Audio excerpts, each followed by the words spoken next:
Hey everyone, Pastor Todd here from the chapel, and today I'm especially thinking about our graduating seniors. We have one in our household. Gracie is about to graduate from Perkins High School, and I just think about all the change, the fact that they don't get to celebrate perhaps in the way that they had hoped, but really graduation is a culmination of everything that a student has learned and accomplished.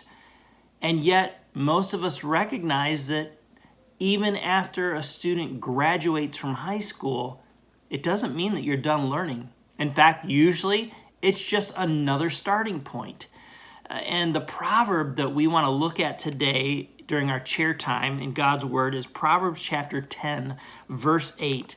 And it says this: "The wise are glad to be instructed, but babbling fools fall flat on their faces." The wise are glad to be instructed. You know, it's a great thing to graduate and to celebrate and to enjoy the accomplishment. But here it says that those that have really learned much, that have graduated, so to speak, when it comes to wisdom and understanding, are actually glad to continue to be instructed, to go back to school, to keep learning. And he says, as opposed to this, the babbling fools end up falling flat on their faces. Those that kind of think that they know it all and just talk all the time about what they've known, what they've accomplished, that many times they will end up falling flat on their faces. Why? Because they think they know it all.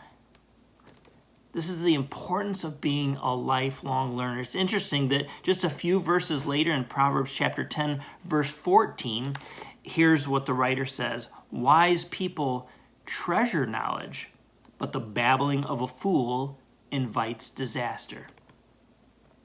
So I guess the challenge here from God's Word today is let's not ever think that we've arrived. Let's not think that we somehow know it all. There's something powerful that happens when we live as a continual learner and from other people, listening, leaning in. And that when we do that, we won't end up being just a babbling fool that falls flat on our face. We won't invite disaster into our life because we think we know it all.